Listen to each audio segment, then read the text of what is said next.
No ar, o EcoCast, o seu podcast de notícias.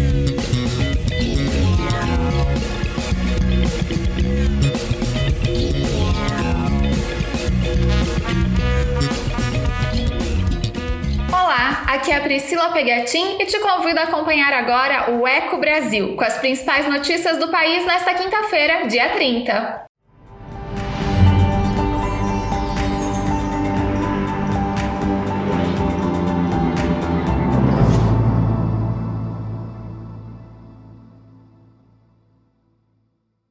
A corrida para encontrar uma vacina contra o novo coronavírus não para. No país, mais 4 centros de pesquisas vão receber doses de vacina da farmacêutica chinesa Sinovac. Felipe Moura traz os detalhes. Os testes clínicos da vacina contra o novo coronavírus da farmacêutica chinesa Sinovac e que contam com a parceria do Instituto Butantan vão começar em mais 4 centros de pesquisa nesta semana. A informação é do governo de São Paulo. O potencial imunizante está na fase 3 de pesquisa, a última antes da possível distribuição à população. A expectativa é de que a testagem seja concluída até o início de novembro. Cerca de 9.000 voluntários participam dessa etapa em 12 centros de pesquisa no Brasil. Nesta quinta-feira, o Instituto de Infectologia Emílio Ribas e o Hospital das Clínicas da Faculdade de Medicina de Ribeirão Preto, da USP, dão início à pesquisa. Na sexta-feira, será a vez da Universidade Municipal de São Caetano do Sul e do Centro de Pesquisa e Desenvolvimento de Fármacos da Universidade Federal de Minas Gerais.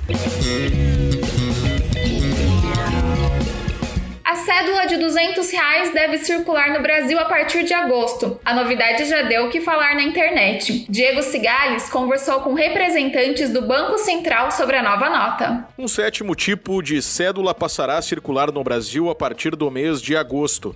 Na quarta-feira, o Banco Central anunciou que ao final do próximo mês será posta em circulação a cédula de R$200. Durante a entrevista coletiva concedida a meios de imprensa, realizada virtualmente, porta-vozes da instituição explicaram os motivos pelos quais o Conselho Monetário Nacional decidiu pela criação da nova nota. O chefe do Departamento de Estatística do Banco Central, Fernando Rocha, apontou a crescente demanda da população por papel moeda em circulação como um destes argumentos. Maior demanda do público por papel moeda que a gente tem observado desde março, abril. A gente já vê um crescimento tanto pelo papel moeda em poder do público, seja o papel moeda emitido, na condição específica da economia brasileira atual, entre outras pelo impacto do auxílio emergencial. Então, a expansão da base monetária, ela já vem ocorrendo nos últimos meses e essa medida do Banco Central vai ao encontro dessa demanda maior da população brasileira com o objetivo de sancionar essa demanda, não ter nenhuma escassez de meio circulante. A cédula de R$200 circulará junto às de 2, 5, 10, 20, 50 e R$100. A diretora de administração do Banco Central, Carolina de Assis Barros, ressaltou que não há vinculação da criação da cédula de R$200 com a desvalorização da moeda brasileira. Não há relação entre a colocação dessa nova cédula no mercado e a desvalorização do real. Nós estamos num país que se vale do sistema de metas para combate à inflação. Nesse momento, a nossa inflação é baixa, estável, as nossas expectativas estão ancoradas. Então, aqui, o que a gente tem é tão somente o Banco Central agindo preventivamente, pois a população pode vir a demandar por mais numerário. O animal impresso na cédula de R$200 será o lobo-guará. Conforme anunciou o Banco Central, no ano de 2001 foi feita uma pesquisa com a população para questionar sobre animais da fauna brasileira em extinção que poderiam ser representados em cédulas. A tartaruga e o mico-leão dourado foram os mais votados e vieram posteriormente a integrar as cédulas de R$2 e R$20, respectivamente. Na ocasião, o lobo-guará foi o terceiro animal mais votado. O Banco Central também anunciou que serão impressas 450 milhões de cédulas de R$200, o que representa 90 bilhões de reais. A As assistências sociais de estados e municípios devem receber um reforço do governo federal. Paulo Oliveira fala sobre o repasse de mais de 1 bilhão para o setor. Foi sancionada pelo presidente Jair Bolsonaro a lei que destina 1,5 bilhão de reais para o reforço da assistência social durante a pandemia da Covid-19. Segundo o governo federal, o dinheiro poderá ser utilizado por estados, municípios e Distrito Federal no atendimento a pessoas em vulnerabilidade social. Os recursos vão ser aplicados para a compra de cestas básicas, ampliação de abrigos e estruturas de acolhimento que vão beneficiar crianças, adolescentes, idosos, mulheres vítimas de violência doméstica, pessoas com deficiência e indígenas, entre outros. O governo federal alega que a pandemia intensificou a demanda de centros de referência de assistência social e centros de referência especializados em assistência social. A autora da proposta na Câmara, a deputada federal Flávia Arruda, do PL do Distrito Federal, defende que a assistência social seja tratada como uma das áreas prioritárias durante a pandemia. De acordo com ela, além de uma crise sanitária, o país vive uma crise social que mostrou a existência de milhares de pessoas que necessitam de assistência por parte do poder público.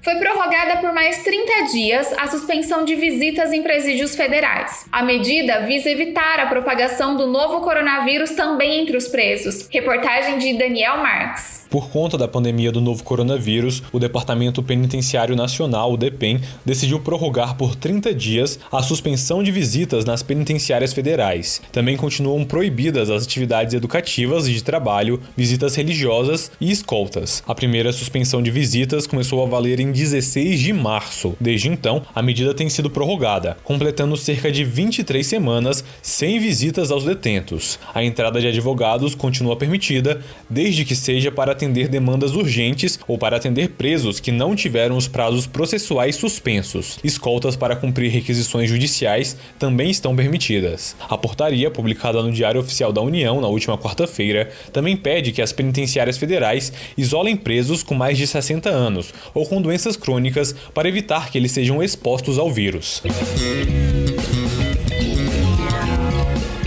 Como está a sua alimentação durante a pandemia? O estresse do confinamento tem interferido de forma negativa na escolha do cardápio. É importante ficar atento. Renê Almeida comenta sobre o assunto. Quem não gosta daquele chocolate que deixa água na boca? E aquele doce que ao comer você fica até mais feliz? Nessa pandemia, então, em que devemos ficar em casa, essas delícias são mais do que bem-vindas, certo?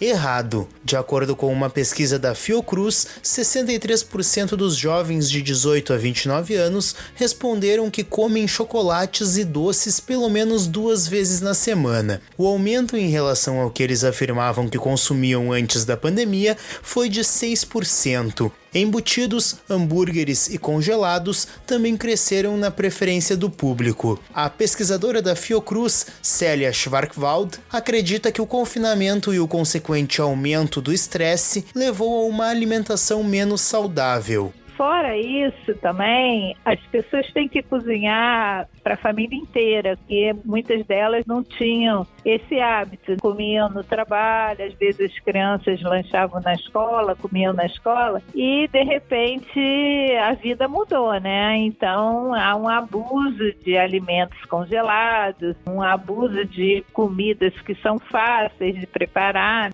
Um dado que chama a atenção é que as mulheres registraram um maior aumento no consumo de chocolates e doces, de 7%. A pesquisadora acredita que isso indica que elas estão sentindo mais o estresse desse período do que os homens. Para a Célia, os dados devem se refletir nos índices de obesidade, hipertensão e diabetes no futuro próximo. Não é um período curto, passar férias de 2 semanas, vou comer porque depois eu me cuido. Não, é um período prolongado. Isso certamente pode estar afetando a obesidade, né? A ingestão desses alimentos ultraprocessados também faz muito mal para a saúde das pessoas, né? Ingerir legumes e verduras pelo menos 5 vezes na semana e fazer exercícios físicos em casa são algumas dicas para prevenir doenças.